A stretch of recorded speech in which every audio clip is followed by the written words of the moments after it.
Ranking Member Capito, I interrupted you when you were in the middle of your question, and so you may start all over again with your 5 minutes. Thank you, Madam Chair. Thank you. I believe, as I recall where we were, I was asking you when somebody comes in for, or a client gets say the Tier 1 counseling, then is the organization reimbursed after the counseling occurs when they report? Right. That's a good question. The reimbursement level is based on the level of service. Right. But clearly, in the first draw, an organization actually receives 68% of their total award at second draw. Yeah, the first at draw second, is, what? We have 4 draw schedules set up. Oh. At first draw, once you execute the contract and all of the paperwork is in order, you draw down 40% of your total award before you've delivered any service. Then at draw 2, you're able to draw down 68% of your total award. But the reimbursement is based on a per homeowner reimbursement level, and it's reconciled to ensure that basically at the end of draw 4, you will not exceed the total amount of your award. So you're always in a forward-funded position. That was one of the things that groups were concerned about.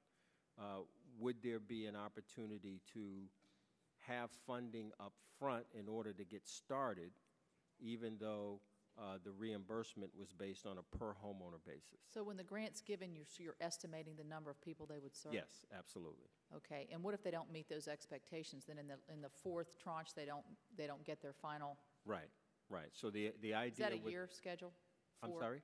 A disbursement schedule over a year or over 6 months, or? Well, it's based on the level of programmatic activity that they've achieved. So, for instance, for the second draw, once an organization achieves 25% of their units of service, then they're allowed to take the second draw. Okay, okay. So that's an accountability measure for you. Yes. And a transparency measure. Right. I appreciate that. Right. I noticed in the of the 180 million that was funded through the NFMC, 30 million of that was for legal services. Yes. Can you tell me how you're tracking that, how that's been expended, and sure. Any other information about sure. that? Now that funding had a limitation on what it could be used for. It was not allowed to be used for any civil litigation. It could be used to assist homeowners who had any other variety of issues that might need legal consultation. The funding goes surrounding the purchase of a home, or surrounding their foreclosure? Around their foreclosure Not situation. Other issues. Right. No, you're absolutely right. Around foreclosure-related issues. So, for instance, there were consumers who a counselor might have thought had been defrauded, as an example. So you could consult a legal organization in order to help you understand whether there might be a cause of action that could be brought on behalf of that homeowner. How much of that has been expended? Do you know? We've awarded roughly 25 million of it. 5 million was returned to the Treasury because there was lack of demand for that in the second round of applications, so we did not fully award the total 30 million, and so the roughly 25 million was awarded. Could those go to like a legal aid or something of that nature? Well, the organizations were the eligible applicants, so they had to be the counseling organization that actually received the funding. They could, in partnership with a legal aid organization, pay the legal aid attorneys to do the work. They could hire attorneys themselves.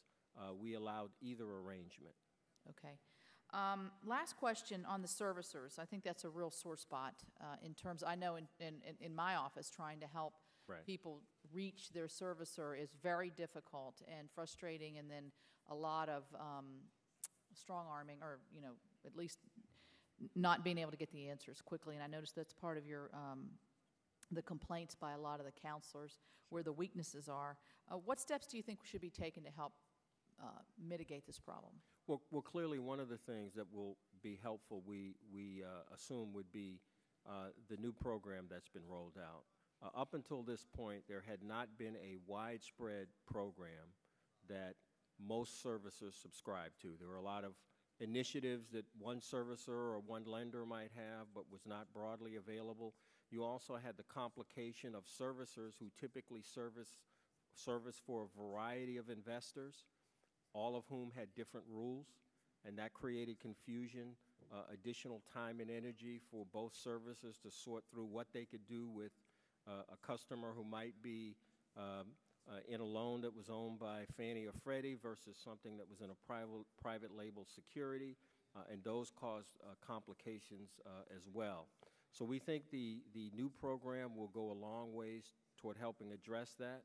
We also assume that the incentive payments that are being paid to servicers through the TARP program give them an additional incentive to get consumers either refinanced or modified. So we think that will be a great help. And presumably, that additional funding will also help them address the capacity challenges. Because, I mean, at some point at the end of the day, it just seemed like they didn't have enough people to deal with the demand as it scaled up. Okay. Thank you, Madam Chair. You're welcome. Mr. Cleaver for 5 minutes. Thank you, Madam Chair. Mr. Wade, thank you for being here. Are the individuals and the intermediaries who provide telephone counseling compensated at the same rate as those who perform face-to-face counseling?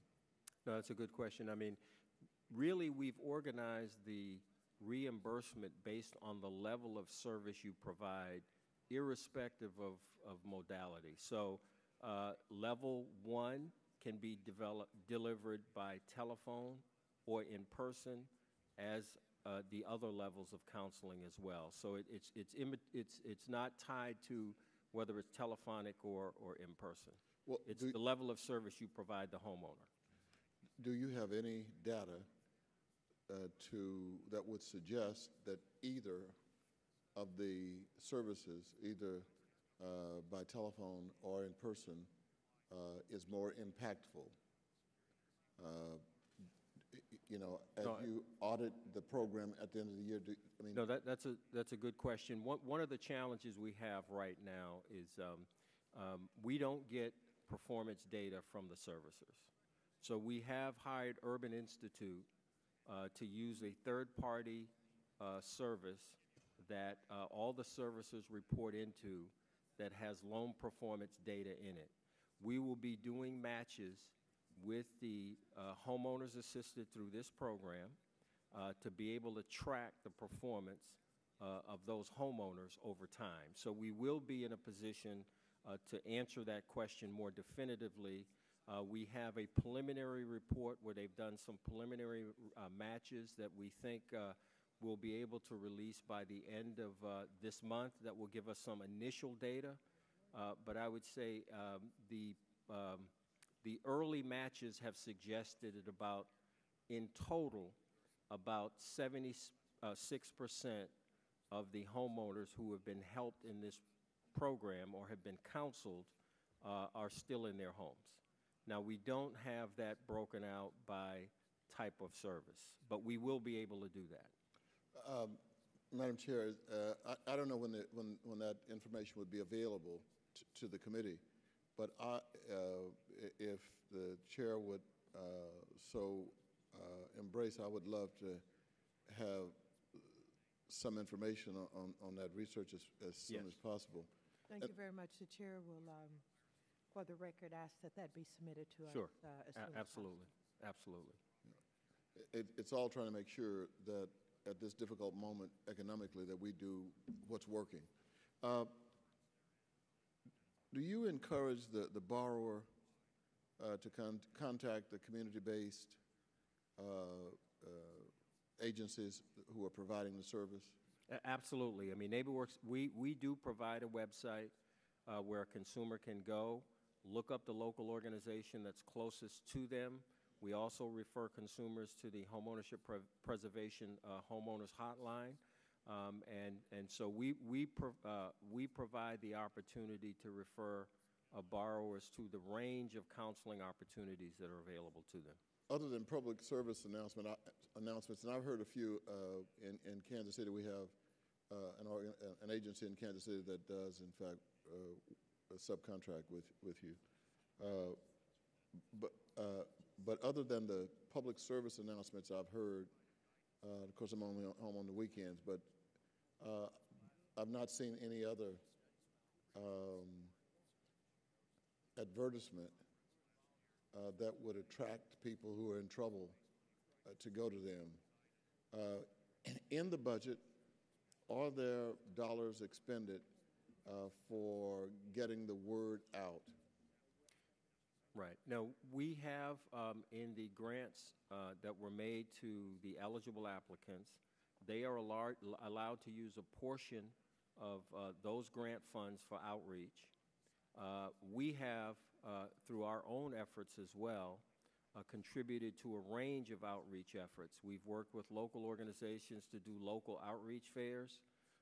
We've done work with local organizations to do local telethons, to provide literature or resources so they could do door-to-door outreach. We've done a couple of telethons with Univision, one in Boston, and I don't remember where the other one was offhand, in order to reach borrowers. So we're trying to a variety of means. I would say we have not done anything in any extensive way to do paid advertising. That's very expensive, and so we've not spent any money on paid advertising, other than maybe a few times when we might have been participating and folks bought an ad in a local community-based newspaper or something like that. Well, I just think marketing is so critically important in this arena. It's amazing how little, I mean, with all of the modes of communication we have today, it's amazing. I just left the vote where Congressman John Lewis was asked the question at a town hall meeting, do you live in the White House?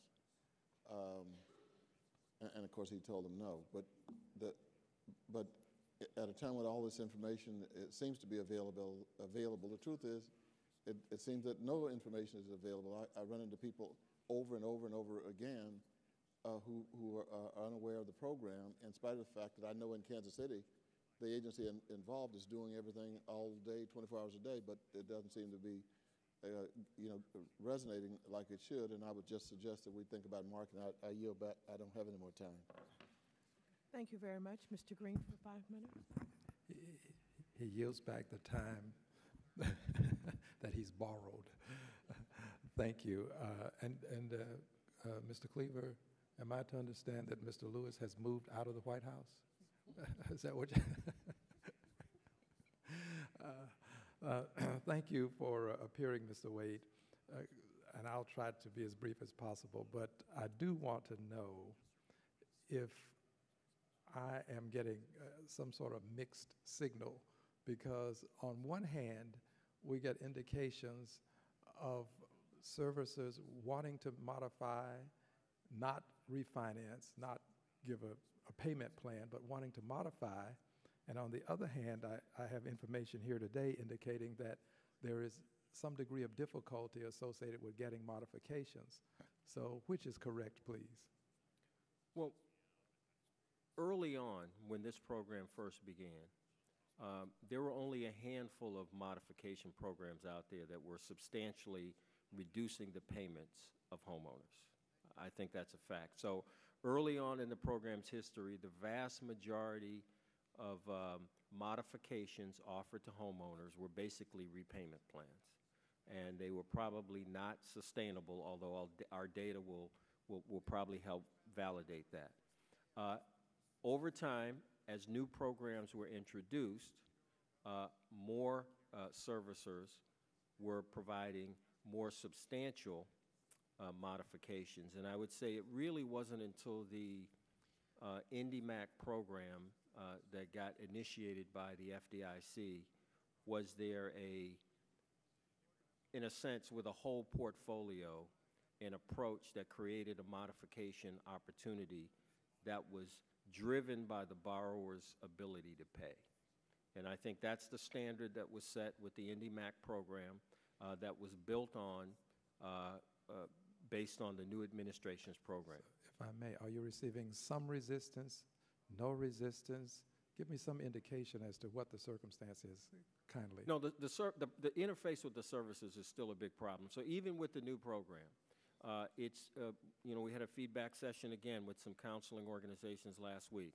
A number of them indicated that even though many of the servicers have signed up for the administration's program, when they contacted the servicer to get their, borrower engaged, they were told that we've signed up, we're not ready yet, our systems aren't up and running yet. So I think there are still challenges with the servicers, no question about it. It's still a problem.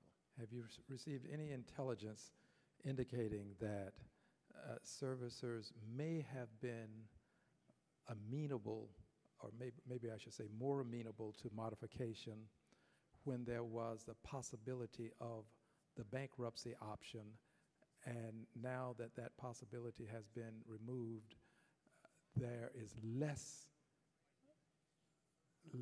compliance or less of a desire to modify? What I'm getting at is very simply this. Right. Did bankruptcy have an impact, the possibility of bankruptcy have an impact on the behavior of servicers? Can you kindly respond? We've not done anything to do any broad-based survey in that regard. I have been on a couple of any anecdotal? No, right. No. I have been on a couple of panels in places where servicers have participated, and there was an assumption that if homeowners were allowed to have their principal residence considered in bankruptcy, that it would create a backstop that would motivate more servicers to be more aggressive with their modifications. Thank you, Madam Chair. I'll yield back. Thank you very much. I would like to yield to each member additional time. We have so few members here today, and I'll yield to myself additional 2 minutes because it's very important for us to learn more about what is happening with NeighborWorks because of the concerns that have been raised in several quarters. First, I'd like to ask you, for those counseling agencies that put a value on their work and they are getting paid from the servicers, if they say that their work is worth $1,000 and the services give them $600, can they get a maximum, $350 from you to make up for what they value their services at? Well, I think theoretically they could in this regard. The program is designed... Not theoretically. What are the rules? Well, when I say that the rules are that a organization that has a contract with the servicer must take the servicer payment first. If that does not fully cover their costs, then they can also bill the NFMC program for the balance of what their total costs might be. So you have some counselors who are making a lot more money than other counselors? We don't think that's the case because we've done 179 on-site compliance reviews, and in no case in those reviews were any of those groups billing the NFMC program and receiving a payment from the servicer. So it's something for the same client. So we do monitor that because we want to ensure that number one, the taxpayers' money is the last but what resource. I'm asking, what I really want to know what the rules are. If in fact they say my services are worth $1,000 and they have a contract, I don't know what the contract says with the services. The contract should cover whatever it is they agreed upon. But if the servicer says, I'm not paying you $1,000, and they bill you $350 of that, they can get the $650 or whatever from the servicer plus $350 from you if they decide to ask you for it. Yes, I would say the rules probably do permit that, but again, We've had no occasion from our on-site reviews where that's been the case, and we've been pretty clear in the program guidance that there are limitations on what this program is willing to reimburse for the services I don't provided. understand your answer quite. If those are the rules that they're working by, you're saying that they don't really apply the rules and they don't ask for what the rules say they can have, but that's a part of the rules, that they could do that. Well, I would say this, a group would have to demonstrate that what they are providing, just as an example, to follow your example, say that they say that what they do costs $1,500. They would have to document that, and we would have to accept that that was accurate and appropriate. Can all of the counselors in the program do that, or just certain ones who have contracts with services? Now, do which piece? Could request reimbursement from the services and from you. Does everyone have the opportunity to do that? Yes, everyone has that opportunity. I mean, if they have an agreement with the servicer, we don't control that. So everyone does not have that opportunity. For those counselors who don't have contracts with services, they cannot get the same amount that someone else is getting because they have a contract. Is that right? True. That is true. Okay. Secondly, let me ask, you talked about the HUD-approved counselors, the housing finance agencies, and NeighborWorks. Do your reimbursements work the same for each of these agencies? Yes. There's no difference exactly in the that. same. There's no difference. Okay, that's well, only in one case. The intermediaries in the state housing finance agencies get an additional amount. They can bill up to 7% for administrative. Why?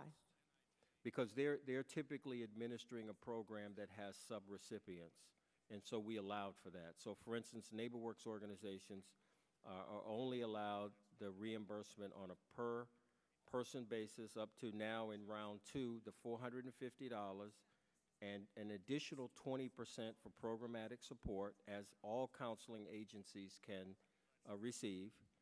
And then the state housing finance agencies and national intermediaries are also allowed up to an additional 7% to administer a group of subrecipients. Let me just move on, and I want to note that so that we can take a closer look at that. Intermediaries are also concerned that NeighborWorks' various reporting requirements are confusing, change frequently without notice, time-consuming, and punitive. For example, if one field is left unfilled, the intermediary won't be paid. So they do the work, they submit, and they have fields that they have to fill out or close in, or however you do it. If one is left unfilled, then what do? Kick it back to them? We have a number of fields that they are required to report. There are some fields that are optional. The required reporting elements are required to be complete before they are allowed to get reimbursed for the service provided. Did you recently change your guidelines so that a number of these counseling agencies had to re-enter their 600 data files? Well, how many data files? I'm sorry? 600. I'm not aware of the number of data. We've made some changes. For round 2, we did add some additional data elements because there were some additional requirements that came with the second round of funding that we had to include.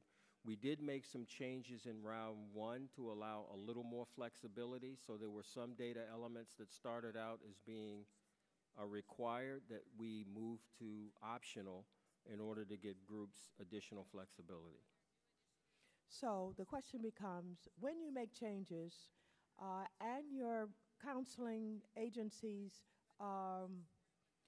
don't know about those changes, they are not informed in a timely fashion, if they submit under the old rules, are you penalizing them?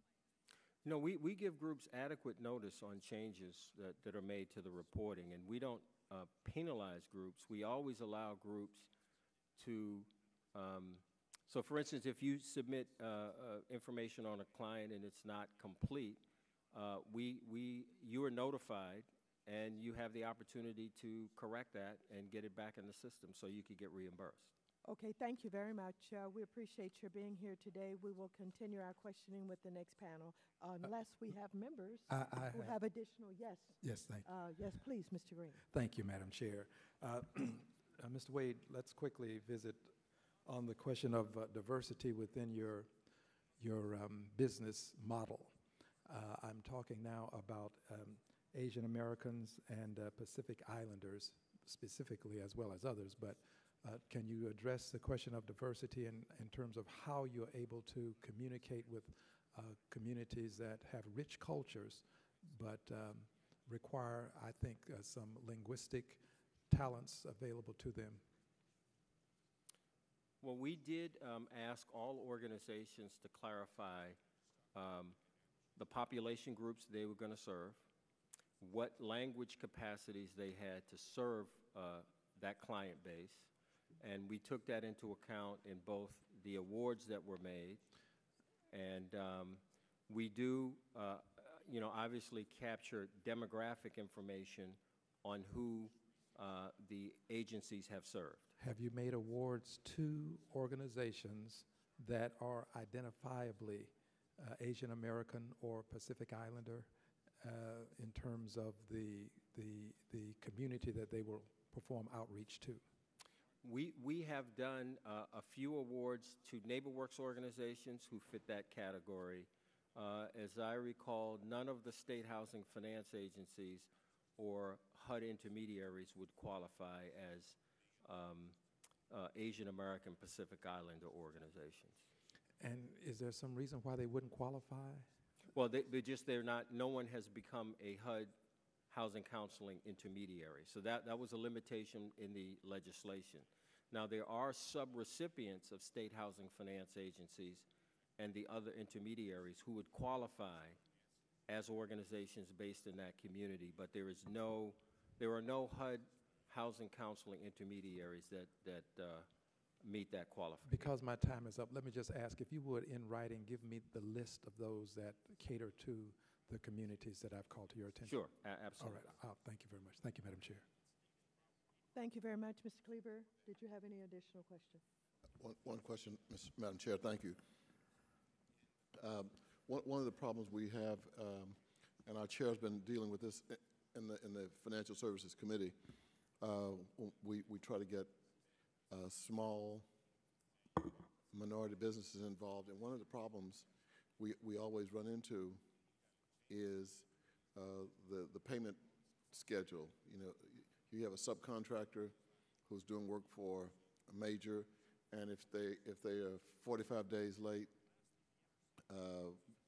paying the subcontractor, it could almost put him or her out of business. And I guess the same question I'm asking of you about those who are involved in the program. Is there any undue length of time between the time there's a submission or an invoice? I don't know how it operates. No, absolutely. I understand the question, and we've provided guidance to all the national intermediaries that they should provide reimbursement to the subrecipients within 14 days because we did understand the challenge with smaller organizations who are trying to provide this service. And is it happening? Do you know? We do understand that there are a couple of state housing finance agencies that have chosen to do this on a strictly cost reimbursement basis. But otherwise, that should be unacceptable. Right. That's unacceptable. I mean, we can run people out of business. Right. And these are not-for-profit agencies, which means they don't have a reserve or anything else. I don't know how we address this, but right. I really we did learn that recently in a debriefing session that we had.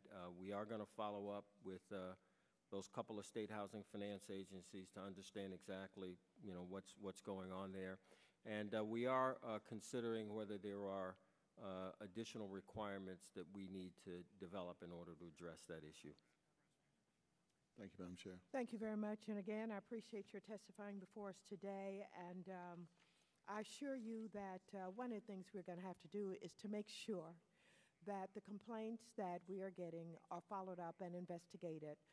For those agencies who feel that they are not being paid properly, that their work is being consigned to the #1 level, et cetera, and they feel that other agencies are getting paid more, or you have this business about those who are contracting with services getting paid more, we really do have to have make sure that we have fairness and equality in the payment for these services. Otherwise, this whole thing is going to unravel. Thank you very much for being here today. I'm going to call on panel 2. The chair notes that some members may have additional questions for this panel, which they may wish to submit in writing. Without objection, the hearing record will remain open for 30 days for members to submit written questions to these witnesses or to this witness and to place their responses in the record. This panel is now dismissed, and I would like to welcome again the second panel. Ms. Colleen Hernandez, President and CEO, Homeownership Preservation Foundation. Ms. Susan Keating, President and CEO, National Foundation for Credit Counseling. Ms. Lisa Hasegawa, Executive Director, National Coalition for Asian Pacific American Community Development. Mr. Cy Richardson, Vice President, Housing and Community Development, National Urban League. Ms. Janice Boutler, Associate Director, Wealth Building Policy Project, NCLR. Thank you all for being here today. Again, we will, without objection, your written statement will be made part of the record. You will now be recognized for a 5-minute summary of your testimony, starting with Ms. Colleen Hernandez. Thank you, Madam Chair. I'm president of the Homeownership Preservation Foundation, and I certainly appreciate the opportunity to testify today along with my colleagues in the housing industry to share some of the challenges that we face in serving homeowners. My group was formed in 2003, and our mission is to be the trusted ally to the homeowner, providing help and hope and support for folks facing foreclosure. We own and operate the Homeowners Hope Hotline, 888-995-HOPE, which provides free telephone counseling service to distressed homeowners. The hotline operates 24/7 all over America. In the last 16 months, we've counseled 486,000 homeowners. On an average day now, we receive 7,000 calls. So today I'd like to discuss how and where we do our work, where our funding comes from, what results we produce, what challenges we face. How does a hotline work? When you dial this number, you talk to a call center worker who answers questions. About 30% of the people who call simply have questions, and then they dispatch the call to counselors. Now we give all homeowners a choice. We say to them when they want counseling, would you rather have face-to-face counseling or telephone counseling? If they say face-to-face counseling, our locator database finds the counseling agencies who ask us to receive calls and sends that and tells the caller what the 3 closest agencies to them are. If they choose a telephone counselor, they're connected to one of our 600 counselors at 9 HUD-approved nonprofits in our network: Araton, Springboard, Novadebt, Money Management International, Green Path, By Design, and the Consumer Credit Counseling Services of Atlanta, San Francisco, and Dallas. Our counselors are the trusted allies of homeowners. As a reference, I provide in the packet the information, an article in the Washington Post that describes a day in the life of a hotline counselor and what transpires during a counseling session. Counselors basically listen to the story of the homeowner. They say, you're behind on your mortgage, what happens? And then they listen for as long as it takes to that story. And within the story are the nuggets of the solution. After that, they review in great detail the income and expenses, and during that time, the light bulbs begin going off in the mind of the homeowner about the choices that they have on how they earn their money, how they spend their money, and how they might dedicate more resources to their mortgage. We are a trusted third party that takes fresh eyes and an independent look at their options and helps them determine the best bet for saving their home. We are also a bridge to the servicers. Where do we do our work? All over America. In America, there are 43,000 zip codes, and last year we counseled people in 22,777 of them. That's part of the beauty of the hotline. Everybody with access to a telephone can access this service, and they can do it at their convenience any time of the day or night. Where does our funding come from? Our adopted budget this year is $62 million. $15 million comes from NFMC, NeighborWorks, $46 million from mortgage servicers who are reimbursed by investors, $1 million from HUD, and $720,000 from Fannie Mae. The funding we receive from industry is significant because it's flexible. The more we counsel, the more they pay. But more importantly, it's helpful to homeowners because in the counseling process, we capture data from them, which we transfer instantaneously to the servicer to give them the jump start that they need to resolve the problem. Does the work that we do produce results? Every day I ask myself that question, and the answer is yes, and here's how we know. A member of our network, CCCS of Atlanta, studied 21,000 people who received counseling in 2007. After 1 year, they looked at data from the credit reports, and they saw that, in fact, 71% of the people counseled were still in their homes and had avoided foreclosure. Copies of that research are on our website. So when we evaluate the effectiveness of the hotline, we ask the following. Did homeowners reach out for help? Yes, about 7,000 a day. Did they go through counseling? Yes, about 2,000 a day. Did their information get to servicers? Yes, 100% of the time. Did they avoid foreclosure? Yes, about 70% of the time. There are a couple challenges that I'd like to highlight for your attention today, and the first is that scams are proliferating. Every day, the first thing I do in the morning is Google foreclosure prevention, and every day there is a new scam that promises results for just a couple $1,000s, and I know you're aware of that and doing what you can.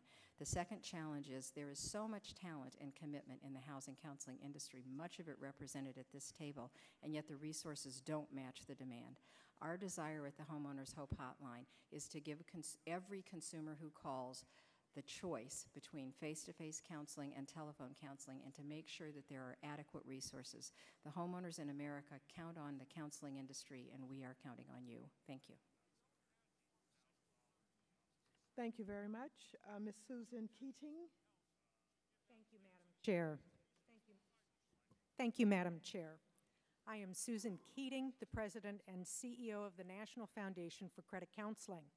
And just by way of background, the NFCC is the nation's oldest and largest network of community-based, nonprofit financial counseling agencies.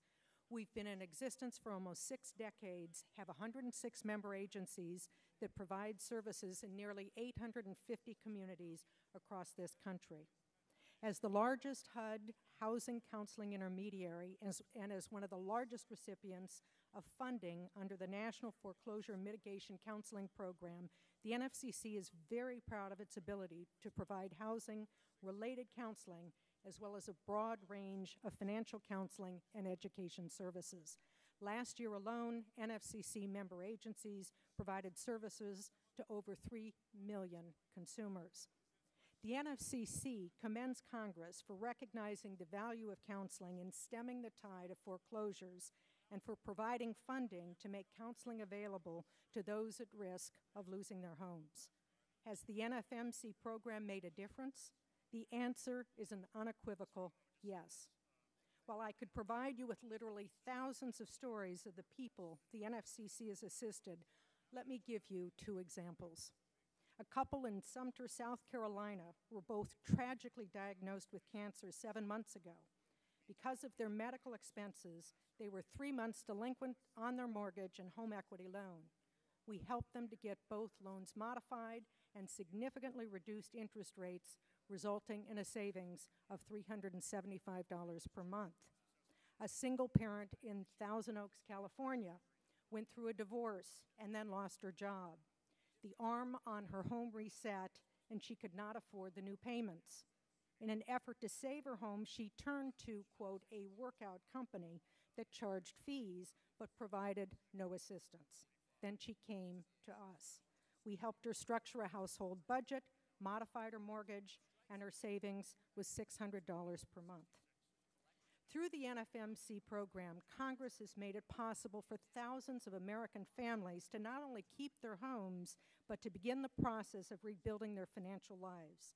However, there is lots more still to be done, and I would really like to focus on 4 specific areas. First of all, the mortgage crisis reflects a national failure to promote housing counseling.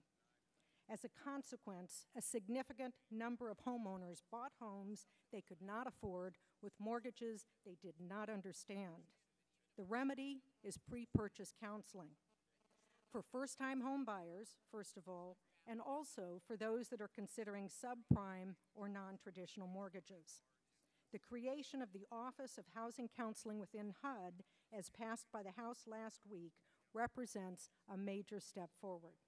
Second, if we are to sustain housing-related counseling, there must be long-term funding for the NFMC program and other counseling initiatives. Federal grants have helped finance the expansion of housing counseling, but without additional and dedicated federal funding, nonprofit agencies will not be able to provide these services. Third, it is imperative that consumers have access to counseling services that meet their individual needs. The NFCC was critical of the Bush administration's efforts to funnel all mortgage foreclosure prevention inquiries through a government-sanctioned hotline operated by a single intermediary, which in turn utilized the services of only 10 counseling agencies.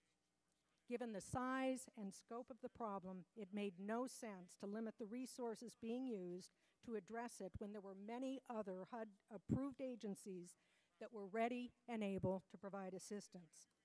While there have been some improvements, it is unfortunate that the new administration has not recognized this weakness and is following along the same path. When homeowners call the government-sanctioned hotline, they should be entitled to seek counseling services through a qualified entity that best represents their needs, whether that be the local NFCC member agency, a faith-based organization, or another community-based group. Consumers should have access to all available resources, and that has not happened. Fourth, today we are focused on fixing financial problems. Looking forward, we have to do more to prevent financial problems with broad-based financial education and literacy programs. The NFCC's recent financial literacy survey found that 41% of Americans grade themselves a C, D, or F on personal financial knowledge. Only 42% keep close track of their spending, and more than 1/4 say they do not pay their bills on time. 28% of mortgage holders admit that their mortgages have different terms than what they thought they had when they took out the loan. So finally, I'd like to say thank you for this opportunity.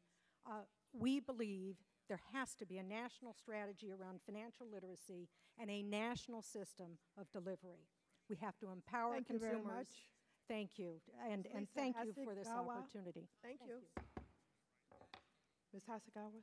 Yes, thank you, Chairwoman Waters and members of the committee. And I just want to also thank Congressman Green for your leadership with the Congressional API Caucus's Housing Task Force. So I thank you. I am Lisa Hasagawa, and I'm the Executive Director of the National Coalition for Asian Pacific American Community Development. We're celebrating our 10-year anniversary this year. I'm here today to really highlight what some of the structural issues have been in terms of access to NFMC funding for Asian American and Pacific Islanders serving community-based organizations.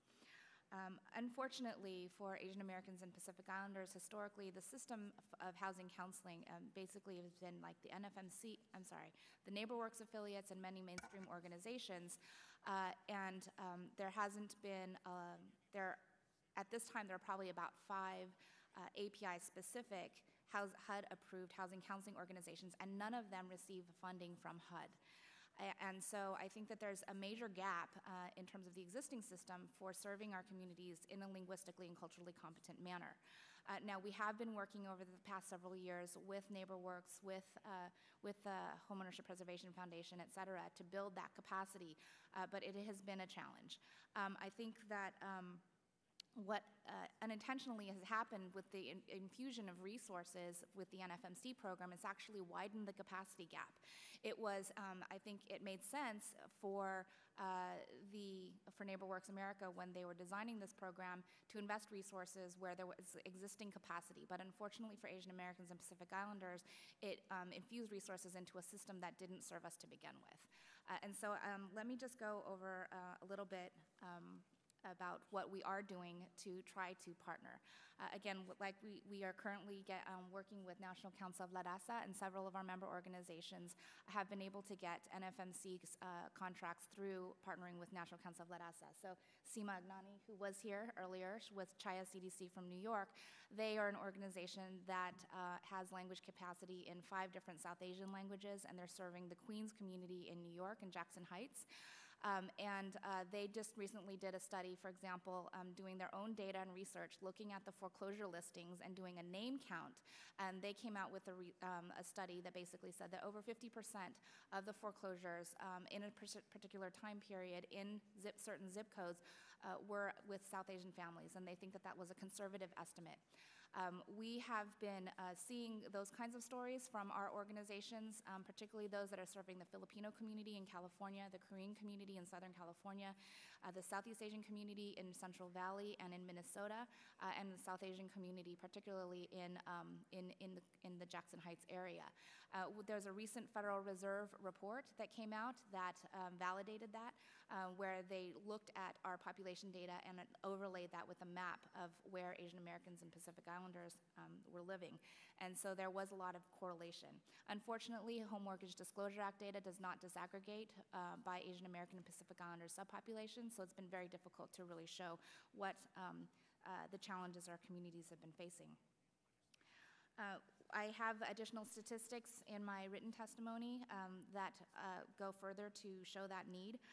There have been some positive steps forward. We have been working with Bank of America and Freddie Mac in particular to fund some of the work that we have been doing that hasn't fit within the prescripted eligible activities and grant requirements that is currently existing with NeighborWorks America, so NFMC program.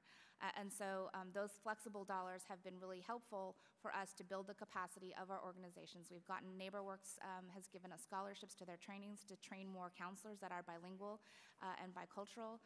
But that kind of capacity building takes time.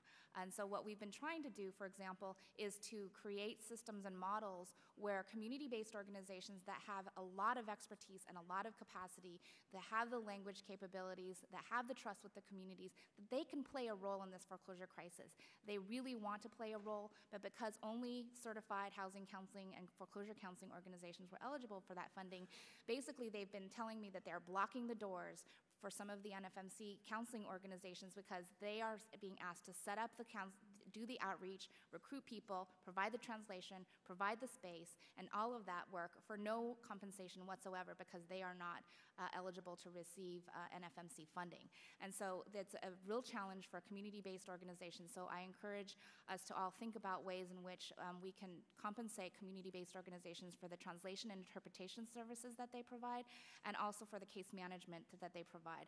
I think earlier we were talking about the differences between the face-to-face counseling versus the phone counseling.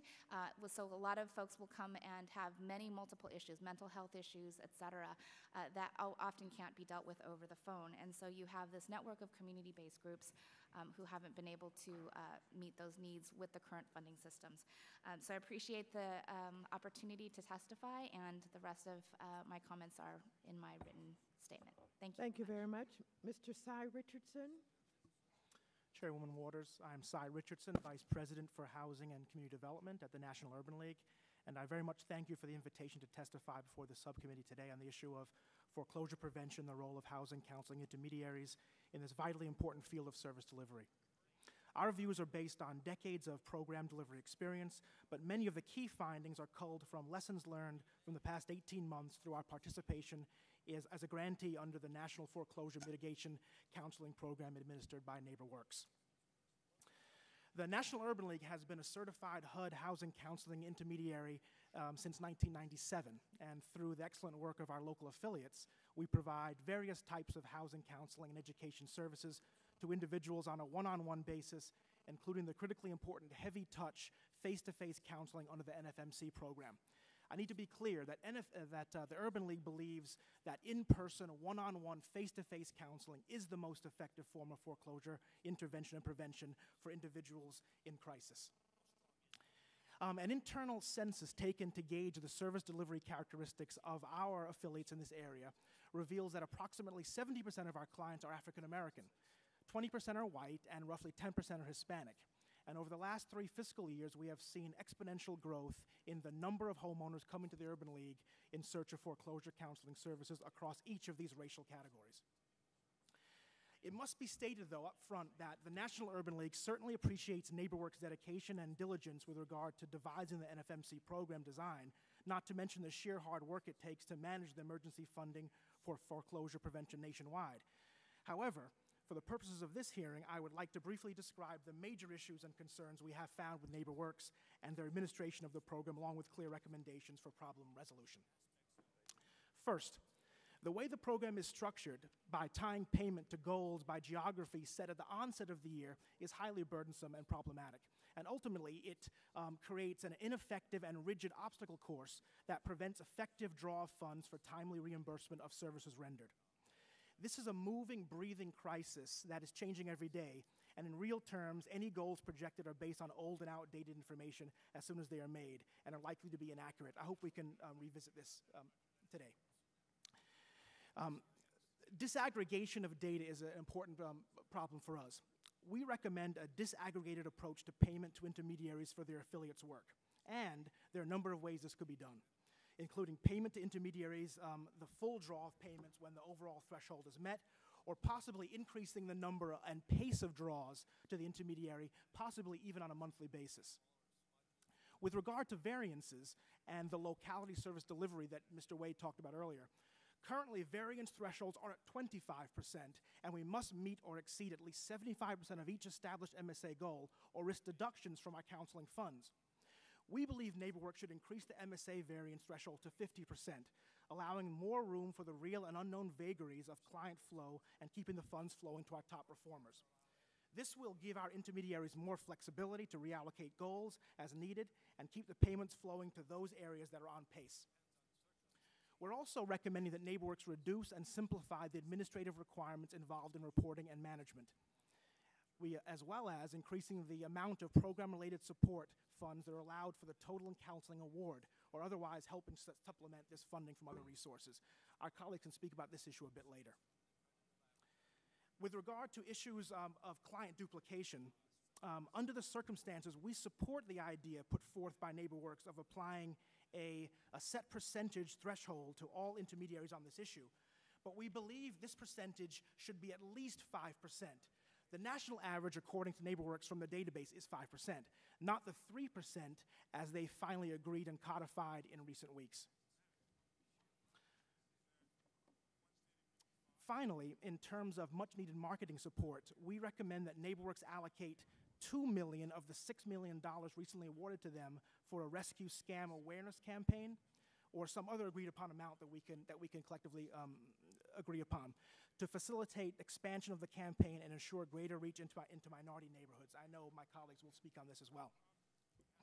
We also believe that together we can make effective changes to the design and cooperation of this program that works for both Congress and for the agencies doing the actual work to stem the foreclosure crisis.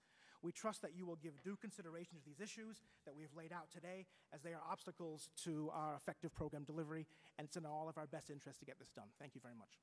Thank you very much. And our last witness will be Ms. Janice Bowdler. Good afternoon. I'm Janice Bowdler. I'm the Associate Director of the Wealth Building Policy Project at NCLR. Thank you so much for inviting me. All of you have been really great champions of the housing counseling program, and that is clear to us. We thank you for your support.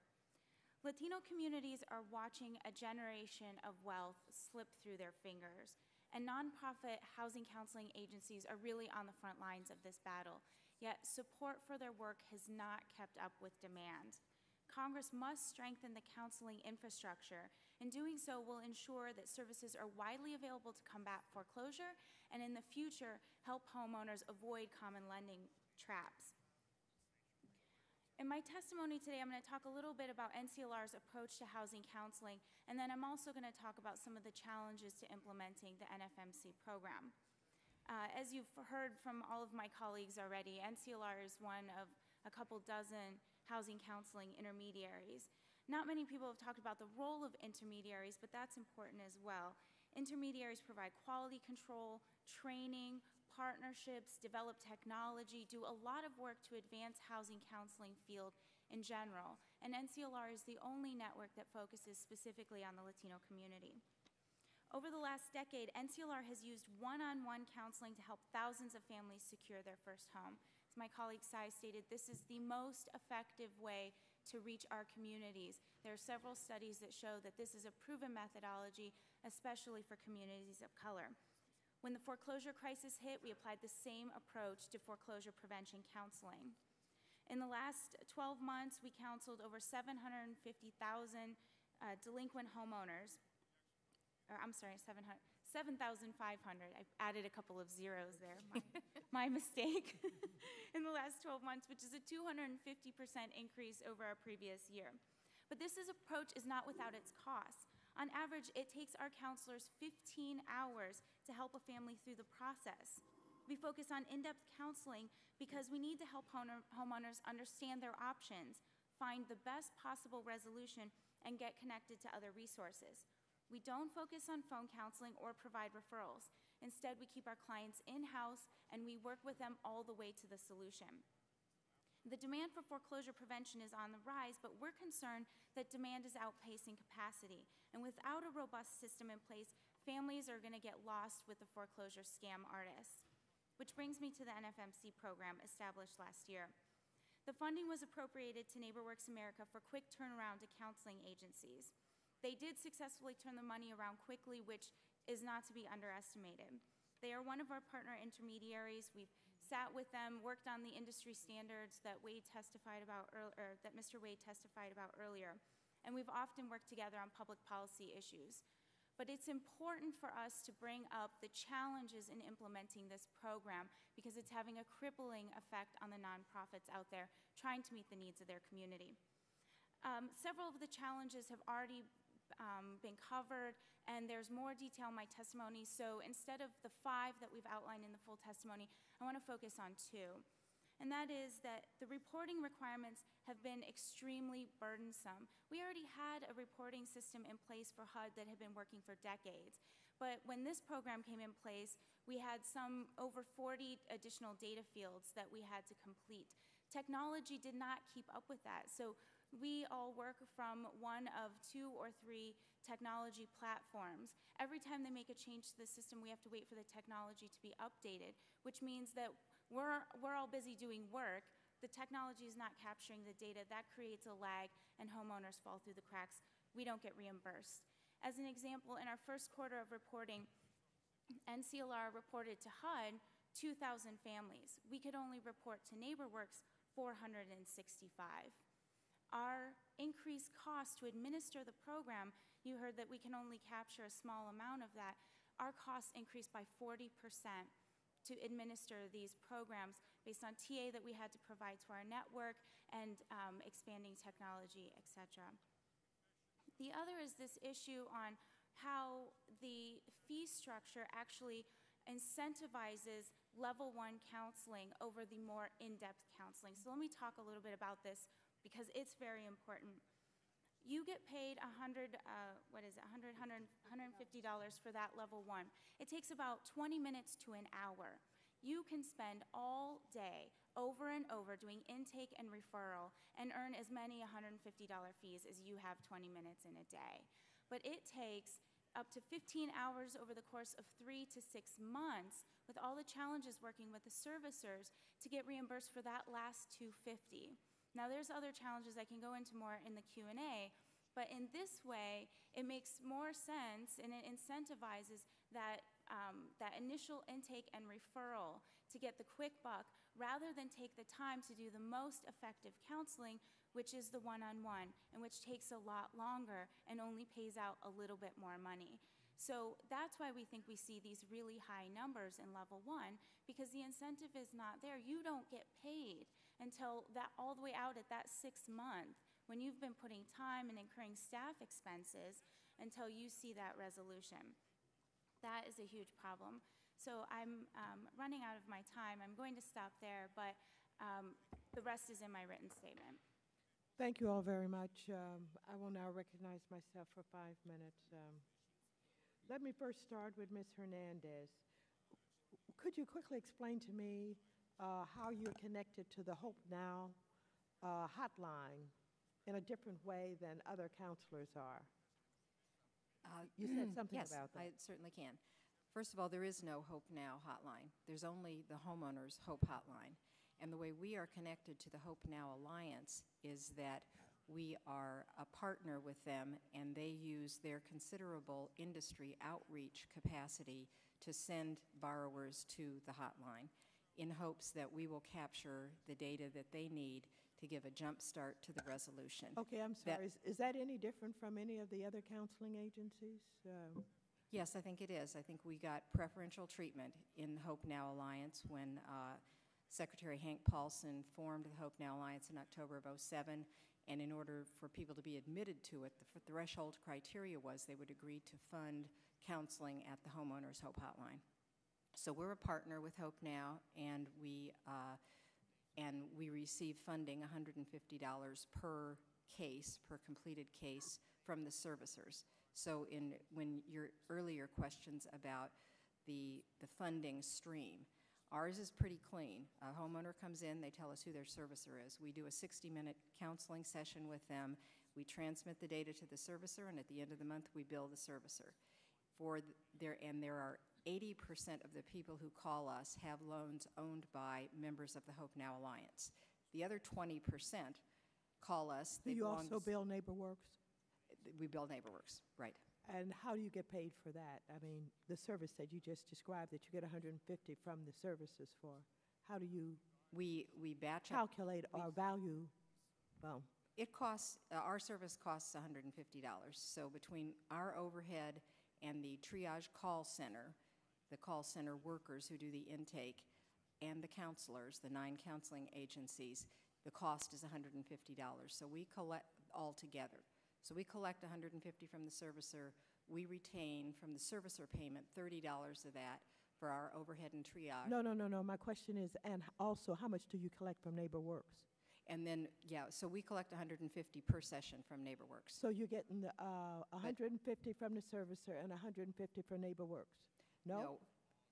What? Every session is only funded by either a servicer or NeighborWorks. There's never. Oh, is that right? Right. Okay. So that we use the NeighborWorks money to fund the counseling for borrowers who don't belong to the Hope Now Alliance servicer ranks. So do you do face-to-face counseling also? We don't. We only do telephone counseling. How large is your organization? I mean, where are you located, and do you have chapters or offices and places other than one city or one state? Yes. We are a 501c3. Our headquarters is in Minneapolis. We contract with 9 large HUD-approved nonprofit counseling agencies all over the country, and they are, I think, in about 23 cities. So they are on contract with us. They are vendors for this service. How do they get paid? And we have 10 people on our core staff and 6 members on our board. So, okay, how do those that you contract with, how do they get paid? And do they get paid $150 also? They get paid. We retain $30 of the servicer money. They get paid $120. So we develop an annual contract with them, and they have performance goals, and they have standards of excellence that they must meet, and we have quality control audits. So they get $120, whether or not they're what would be considered level 1 or level 2 or level 3. It doesn't matter. It's all level 1. Ours They're is all level 1. Yes. So this $150 for you, $120 for those you contract with, simply is for answering the phone and taking name and telephone number and referring them someplace else? No. The $150 that we collect from either servicers or NeighborWorks is for a comprehensive counseling session. That's the only way we reimburse, is for a comprehensive. What does that mean? Does that mean you? That means it's in 5 steps. You follow through to loan modifications? We follow through with the servicer to send the data. If there is a foreclosure date pending, we're on the phone with the servicer. If the homeowner chooses, they can contact their counselor back and say, they've offered me this mod or this repayment. Do you think it's a good deal? Okay, let me just say this. I've done implementation of loan modifications from my office. And what happens is when I contact the servicer, any number of things can happen. One is they could be inexperienced. They give me a waiver, my constituents, to talk to the servicer. If that servicer has not taken into consideration, for example, that Social Security is income that has not been calculated into the consideration, and I bring that up and I guide them and I say, and maybe you should consider this and that and the other, and they've been talking with them already, and then they say, okay, all right, we'll take another look at this, and I follow it until either I get a loan modification or not. Is that what you're doing? No. Okay, all right. Can I just compliment you on I'm going to that? go on to, well, my time is up, so I'm going to go to Mr. Cleaver, and then perhaps we'll have another round. Thank you. Mr. Cleaver? Yeah, thank you, Madam Chair. Let me welcome Colleen Hernandez from the 5th Congressional District, and who was pretty much the housing czar with the Kansas City Neighborhood Alliance for years in Kansas City, and I wanted to welcome her here. I want to go to Mr. Richardson. First of all, I don't know if you were here when Mr. Wade was giving testimony. I asked him about the question. I asked him the question about the face-to-face versus telephone. I mean, this is not a trick question. I don't know.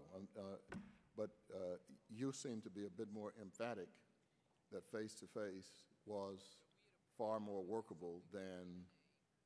I mean, Mr. Wade suggested that there needed to be research, empirical data. I would.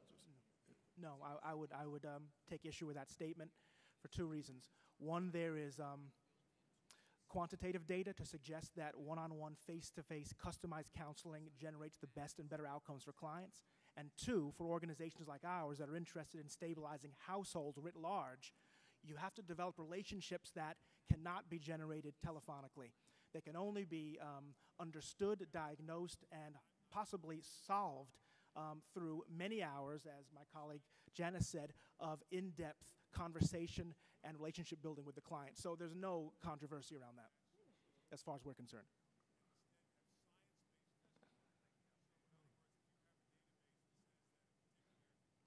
Are you sure? That's yes, sir. Rhetorical question. Second. Oh, okay. Third. Well, yeah. Mr. Cleaver, if I can just add, treating clients as commodities in this crisis is wrong. Well, then if you're right, if you're correct, and I don't have any reason to question the authenticity of what you and Ms. Browler have stated, then don't you think we need to maybe make some adjustments? Absolutely. I think we need to address some of the key points that we've made in terms of program design amendments. NeighborWorks needs to understand that most groups that are serving a predominantly minority constituency are dealing with the hardest to serve cases. These cannot be solved over the phone. These can be solved only by rolling one's sleeves up and asking the core key questions that will get to the root cause. In many cases, as it was identified in the New York Times today, it's our folks who are in these bad products. You cannot get them out of these bad products 20 minutes on the telephone. It takes time, effort, and we do 80% of our work is level 3, that face-to-face counseling that should end in a resolution. Only about a quarter of our work is level 1, and we prefer to see it through until we get folks to level 3. I'm assuming ditto. I'll just say one thing about the phone counseling. I think that that there are situations where, for our communities, some of our counseling organizations like that speak Thai, for example, they're getting calls from across the country because they don't have those, services that are available and accessible in the language. So that's why we are working to provide some telephonic interpretation services, but I still think that the preference would be for the face-to-face in terms of the long-term well-being of the families. Yeah, the predominant, we need to do face-to-face. That would be the predominant way of dealing with the crisis, but we would also need to have telephonic counseling. Supplement, absolutely. Yes, okay. Yes, Ms. Keating. Congressman Cleaver, the NFCC's position is really it ought to be about client choice. It ought to be delivered, services ought to be delivered in any way that is going to get us to a solution and help stabilize that family. Yeah, I'm for that. I don't think you're going to find anybody in here who well, let me just speak for me. I agree with you. And that's why I've been raising the question, trying to find out what works, because I think whatever it is that works is what people will move toward. And so I want to come back. Mr. Hernandez, is the best technology being utilized presently? No, it's not. And if I could comment on something that was just said a few minutes ago, we do not envision this as a battle between telephone counseling and face-to-face counseling. I agree 100% with what Susan Keating just said, that the consumer should have a choice in how they want this service delivered. In the first week in February, we convened a meeting where we said to every intermediary that we could talk to, can we send calls straight to you from our triage call center? And in response to that, we've added 600 new agencies, so that we say to the consumer, do you want this in person or do you want it on the phone? 10% want it in person and 90% want it on the phone. Why do they want it on the phone? Mainly because it's free and it's convenient, and partly because there's a measure of anonymity. They're a little bit embarrassed and they like the fact that they can get the help that they need. So I would take issue with the fact that this is commoditizing a client, that in fact ours is a full, comprehensive, real counseling service that takes it through resolution if the homeowner decides to engage us at that level. But in response to your question, and I'm delighted to have that question, is technology being used to the fullest? We all know that servicers are at capacity, that it takes too long to get to resolution. And one of our affiliates, the Consumer Credit Counseling Services of Atlanta, has piloted a technological solution with Wells Fargo and now with Bank of America called Early Resolution Counseling Portal.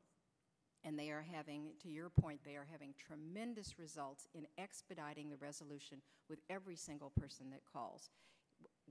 What happens is when a telephone counselor, somebody calls in and they listen to the story on the phone, they can get on their computer screen what the loan facts are, how delinquent are they, who's their servicer, but the most important thing they get is what are the investor work rules. So when they propose a solution to the servicer, that's already been vetted through the investor work rules. That's one of the biggest impediments that slows things down. This technology has been piloted for the last 16 months in Atlanta with Wells Fargo. We believe that industry should migrate to that and migrate quickly. We think it will greatly expedite. Why isn't it happening? I think that's a good question for the committee to ask the servicing industry. I don't know why it isn't happening. We're certainly doing everything we can to promote it. Ms. Bowler. Follow up on something. Coming back to the issue of telephone counseling versus in-person counseling, and I don't doubt that folks that come through the hotline, that a certain percentage of them in fact prefer phone counseling. But I think what's important for the communities that we serve, for communities of color, they have been hardest hit. They have the most complicated of situations. They were the targets of predatory lending. They're in the communities where they're seeing their home values go down. It's infinitely more complicated to deal with that, which doesn't lend itself well to the phone issue. On the technology issue, excellent points on the need for better technology to relate to the servicers. But we're still also struggling for technology to relate with one another. Mm-hmm. So a constant problem is, on one hand, we want to be able to partner with the hotline and get those referrals, but oftentimes we get referrals without information, which means we have to start from scratch. Mm-hmm. But because the hotline has already inputted that data, as Mr. Wade was describing earlier, they get credit for that level 1, which means our initial $150 is already spent. Mm-hmm. We got $200 left to collect, and we got to work for the next 6 months in a dysfunctional system to try to collect it. Thank you, Madam Chair. Thank you very much, Mr. Green. Thank you, Madam Chair. And I'd like to, Madam Chair, recognize Ms. Hasegawa, Lisa, for her outstanding work. She has been working on these issues for some time now, and a lot of what she does is done without any degree of compensation other than just knowing that you've done a good deed. And my suspicion is that applies to all of you. Let me ask, if you would, Lisa, could you kindly give us some examples of why we might need to be sensitive to culture. Some reasons why culture, having persons that can relate to cultures is important. Sure, absolutely. I think that I'll use an Asian American example and a Native Hawaiian example. With Native Hawaiian communities, we are working with the Council for Native Hawaiian Advancement and the Hawaiian Community Assets. Even though language is not an issue in that situation, culture and understanding of how some of the loans are structured on Native Hawaiian homelands and sort of the communication style, even in English, right, with Native Hawaiians, and that trust is extremely important because there is a mistrust of existing government systems, right, and programs that have for years and years discriminated against Native Hawaiian communities. And so I think that that is the approach, the trust, and the relationships that the Native Hawaiian community-based organizations have has been critical to their success, and this is where language is not an issue. And then similarly, I think that because of the linguistic isolation of many of the communities, there's a lot of referrals to friends and family, et cetera, and so it creates this environment where they don't have access to accurate information about what options are available. And so because of that, we heard of, for example, some scams that were going on in the Lao community in Minnesota. They were offering, to do a refi. So they were in actually really good loans, and then like 7%, and then they got into 14% loans for a cash-out refi. And the whole scam basically was saying that you'd get 2 tickets to go home to Laos, right? And so these are things that like prey upon people's lifelong dreams to go home, right, and to take their families with them. And so some people took that, thinking that their price for their home was going to go up, et cetera, and then they found themselves in a really bad situation. So there are things like that that are happening that are very, and I talked to some community leaders in Minnesota, and they said, oh, we thought that the foreclosure crisis was only going on in Minneapolis, with the Lao community, because there's just that lack of information in those communities, except for the scams that are being taken advantage of with ethnic media. The people who are out to scam are really good at doing outreach and using ethnic media, and so if they can do it, we should be able to do it. And with reference to intermediaries, is it true that, I think this has been addressed, Yes. but that we have no AAPI intermediaries? That is correct. We have been building one of the criteria to become a national HUD in housing counseling intermediaries. You have to have a 9-state network.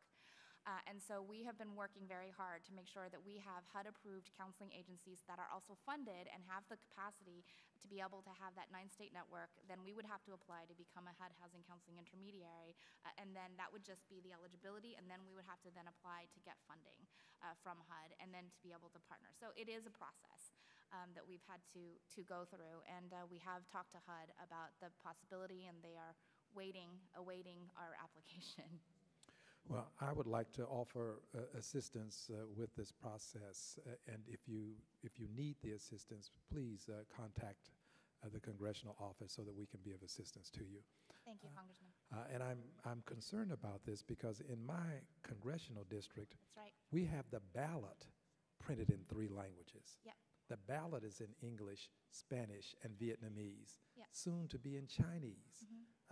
And if we can diversify with a ballot to this extent, surely we can diversify with the intermediaries and make sure that all communities are receiving the kind of assistance that's available and that's necessary. Yeah, absolutely. I'll just bring up one comment that I have in my testimony, and that's Title VI and obligations of NeighborWorks America, Freddie Mac, and Fannie Mae, and HUD, in particular with the Making Home Affordable program.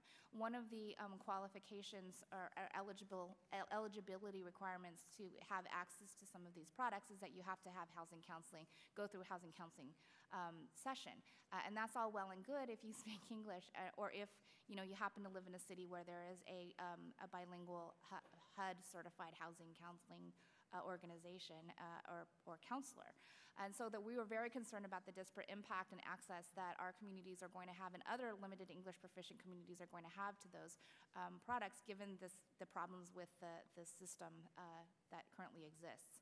So Title VI, is the discrimination based on race and national origin, and discrimination based on language spoken is one of those forms of discrimination. NeighborWorks has consistently told us that they don't feel that they are obligated to Title VI because they get a direct appropriation from Congress and it's not a federal grant. So we have been going back and forth with them on that, and I think that one of my recommendations was to get clarification on that issue. And also that now that Freddie Mac and Fannie Mae are also under regulated by HUD in a new way, I would ask to reconsider whether they also may be obligated. But it is the case that financial services organizations are not obligated. And so that has been a challenge. And I would also say that any recipient of HUD funding is obligated to Title VI. And so there's the obligation, and then there's also the enforcement of that obligation. My time is up, but I'm going to ask if you would to contact our office so that we can further these discussions. Absolutely. Thank you. Thank you, Madam Chair. Thank you very much, Ms. Capito. Thank you. I just like to go down the row. I'll ask 3 questions, and they should be fairly short. How many people have you served with your through the housing counseling? How much money has your organization received, and have you received any of the money for the legal counsel or the legal assistance?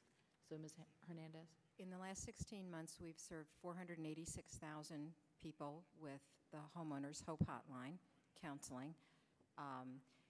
The federal grant that our annual budget is $62 million. $15 million of that is from federal sources from NeighborWorks and FMC.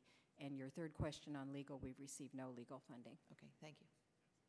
Do you want me to answer that question? Sure, Thank yes. you. Actually, through the NFMCP, through the program, our intermediary agencies have conducted just under 70,000 actual sessions, and we received the highest level award available in round 1, which was the $15 million in HUD funding.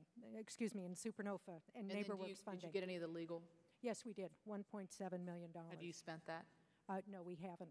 We're in the process now of executing against that. Okay, let me ask you just a clarification question.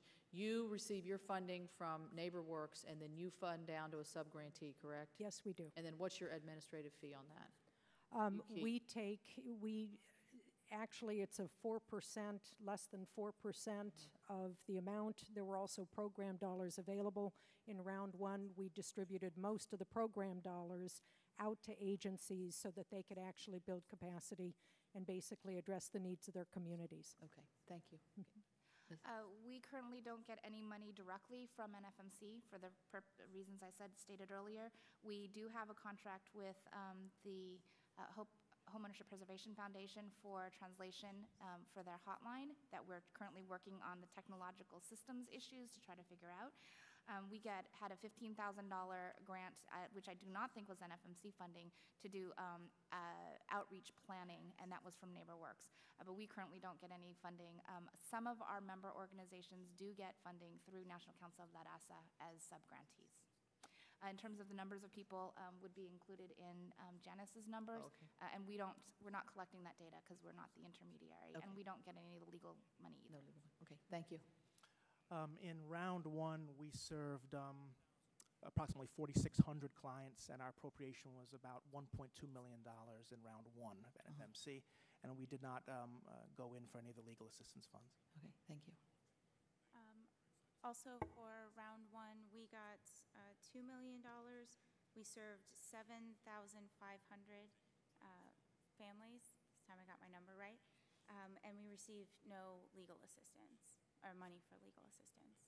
And we include 6 of National Capacities groups. And then your funding comes down through NeighborWorks then, right? That was just the money we got through the NFMC program. Yeah. Yes, through NeighborWorks. Okay, that's really all I wanted to know just for informational purposes. Thank you. Thank you very much. I would like to also give this panel a second round since we have so few members here. And I will yield first myself another 5 minutes. And I would like to go back to the Homeownership Preservation Foundation. Let me just say this, that you do have a lot of support, all of you, all of the counseling agencies in the Congress of the United States. We're anxious to have families have counseling, assistance, and services. We're really focused on the foreclosure problem that we have, And we really want these counseling services to be very, very strong in helping to get loan modifications. So I am trying to figure out how to do that. The numbers are rising, and we don't seem to be making much of a dent that we can see. And one of the things I'm going to have to do is find out how you calculate, how do you get your numbers, because there is some confusion here. Let me first understand. Homeownership Preservation Foundation. You get your referrals through the HOPE line, is that right? We own and operate the Homeowners Oh, HOPE hotline. Okay. And then do you refer them to these other counseling agencies, or do you do what is necessary to connect those callers with the servicer? What do you do? We do all three of those things, and we are very focused on doing what the consumer asks to be done. Do you follow up when you do, when a consumer calls you and you connect them or put them in touch with the servicer, do you follow up to see if there was a loan modification, or you simply turn it over to the servicer? We leave it to the consumer. At the end of a 60-minute counseling session, the counselor says, here's my name, here's my direct number, I'm sending your file to the servicer, and if you don't hear back from them in 5 to 10 business days, call me back and let's follow up. That's one kind of case. Another kind of case is if there is a foreclosure date pending, the counselor gets the servicer on the phone and they work towards a resolution. The third kind of case is the one through ERCP, where they have live connection between the counselor and the servicer, both focused on the solution while the homeowner is on the line. That, frankly, is our preference because it expedites resolution. Now, all of those you consider in the Group 1 category where you get paid $150 for each of those kinds of services? Yes. Okay, and how many referrals do you make to other counseling agencies? Not as many as we'd like. We refer, and we refer when the homeowner calls the hotline. 30% of the time, they don't want to talk to a counselor. They just have a question. They just have a simple question like, is your service in Spanish? Are you open on Sunday? How do I reach my servicer, et cetera. The other 70% want to talk to a counselor. And at that point, the call center worker says, do you want this service in person in your community, or do you want it on the telephone now? And the person, if they want it in person in their community, then we have a locator database that we've requested the intermediaries join. And if somebody says, I want it in person, we find in our locator database the 3 counseling agencies nearest to them, and we give them the contact information. That's the end of it. We don't bill anybody for that. Then when they call the intermediary, they call the agency that we referred them to, that agency can bill NFMC for a level 3 $450 session if in fact that's what they conduct. So if a citizen calls you and you refer them to the servicer, you get information, you connect them with their servicer, and they call another agency, is that considered a duplication? If we counsel them, if we counsel them through level 1, and at the end of that we connect them to a servicer, and we file first, then and somebody else files later, then that would be considered a duplication. So if that person that you refer them to, if the person you referred say, well, the servicer was supposed to call me back. I never heard from him. So I call back, and I got referred to this other place. And I called this other counseling agency, and guess what they did? They not only got the servicer, but they got me a loan modification. Is that a duplication? The way I understand how it works is if through the hotline they receive that initial intake, they get $150. If they were to come see an NCLR group, even if we had to start from scratch, we can still only bill for level 2 and 3, which is $200. So if they were to have come to me first, I could bill for the whole thing, but because they went there first, I can still bill for that $200, but I can't get the initial payment. That would be considered a duplication. And then as I stated, the impact is that we end up doing work that takes months, and not only do we only get paid $200 for it, but how many rather than how many of you feel that you're getting, you're servicing in what would be described as a duplicative way clients who have talked to someone else first and didn't get satisfaction, or maybe they were connected to a servicer who didn't follow up, and you're doing the second and third level work? How many of you find yourselves in that position? Chairwoman, if I Yes. may, we do see examples of that. I think one of the issues, and you've been touching on this throughout the hearing, is that based on how the government-sponsored hotline was initially set up, it was very focused through one intermediary. Those agencies were providing level 1 services only, and we've created this artificial notion of what is level 1, level 2, rather than starting with the homeowner. And I think what you're hearing here, whether it's face-to-face, by phone, or whatever, getting at the root cause and fundamentally, again, working towards solutions. So I would just say, even though there have been some recent changes with the hotline where a second question is being asked, it's spillover. And if this is going to be the government-sanctioned hotline, we have to figure out how to use the full capacity of all the HUD intermediaries and all those agencies, whether they are particularly sound at phone, face-to-face, whatever, and again, provide all the resources to a problem right now that even with all of our resources together, we cannot fix what has happened in America here. So let me just ask, any of you believe that every housing counseling agency should train and develop people to really help implement loan modifications, and from intake to finish, you should be responsible for it? I would say it really depends on the client and what the situation is. Congresswoman, I would say that's really going to vary. It's also going to vary depending upon the type of the loan and so forth. So I would just say I think we need very trained, and we do. For instance, at the NFCC, all counselors are certified. They go through extensive housing certification and so forth to provide these services. Can they actually be negotiating all the loans, given the complexity and the creative loans that are out there?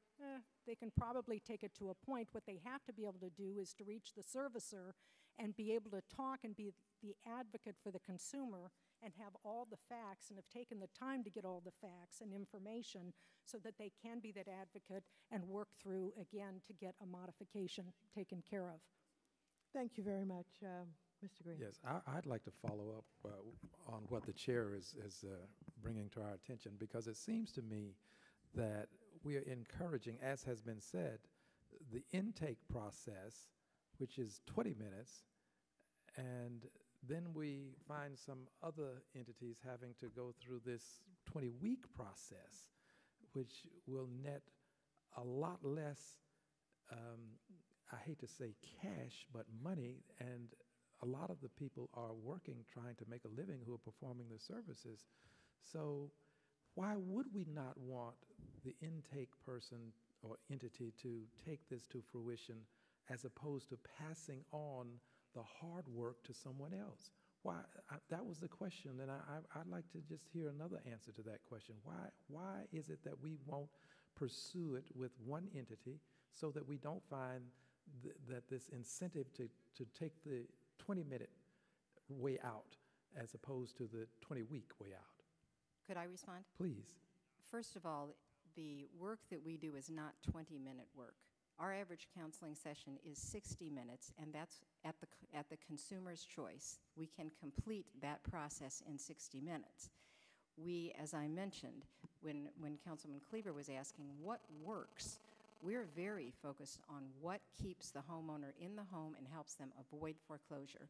70% of the time, our people stay in the home a year later and avoid foreclosure. So we are completely committed to resolution.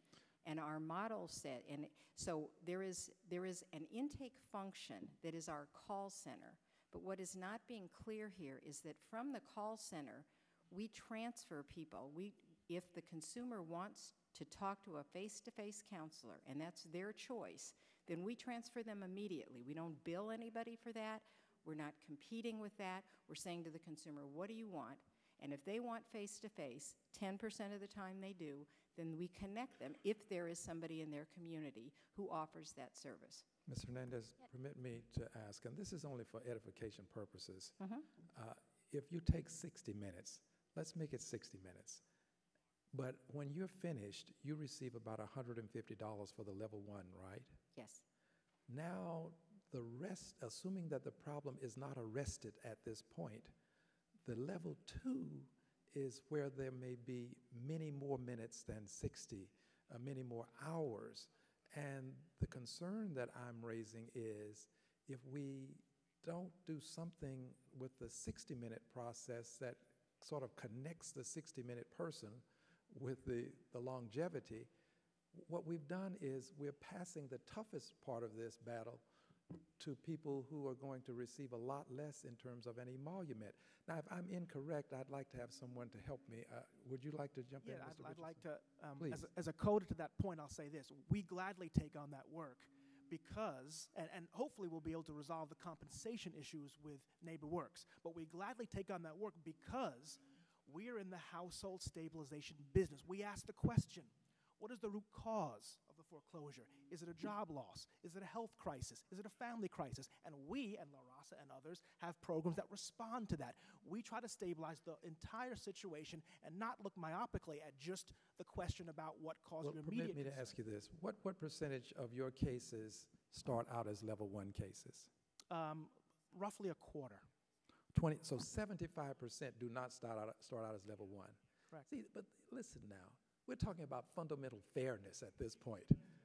If 75% of your cases don't start out as level 1, then I have in my mind a concern with reference to whether or not you should be getting the other 75% of that level 1 business as well. We want everybody to be treated fairly. And that's all that I'm trying to raise now. And I think, Ms. Balder, I think you initiated this. What percentage of your business is level 1?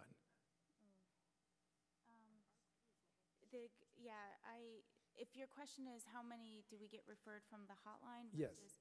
That I don't actually know. I think a larger portion of ours probably come in the door straight away, but we get a lot of, we've heard a lot of complaints and issues around Spanish language capacity. So we have a lot of overflow of folks who weren't able to get Spanish language service from other places.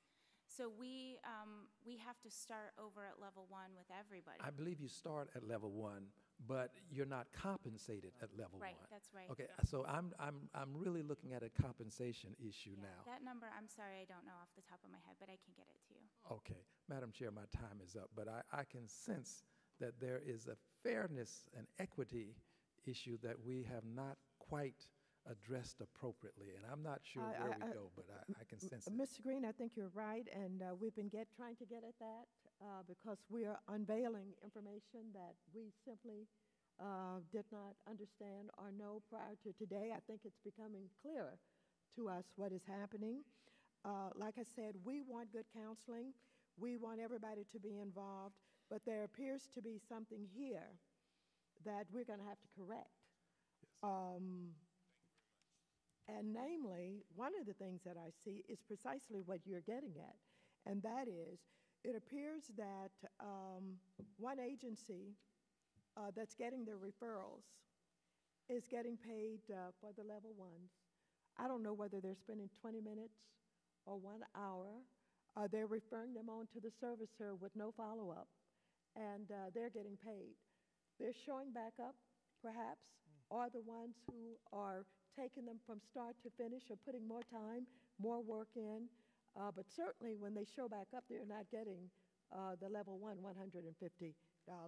One more question, if I may, and that is, I'd like to know, Ms. Hernandez, where do you get your 70%? And tell me, I'm told by my staff that somehow you're relying on Realty Track to help you come up with these numbers. How do you do that? No, not Realty Track, the credit bureaus. So this was a study done by our affiliate, Consumer Credit Counseling Services of Atlanta, on 21,234 people that they counseled through the HOPE hotline with comprehensive counseling in 2007. They took that case file, they fast-forwarded a year, and they looked at credit bureau statistics to say, have you in fact gone through foreclosure? Then they also bumped that data up against the address, up against Realty Track, to see if in fact the address a year later was the same as the address the client reported.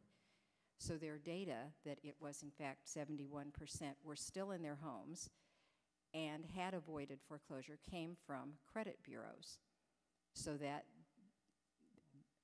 foreclosure shows up on the credit report, and it did not show up on these credit reports. Our information says after 1 year, they collected data from credit bureaus and Realty Track. Yes. So that's what I said. Well, I want to know what role did Realty Track play?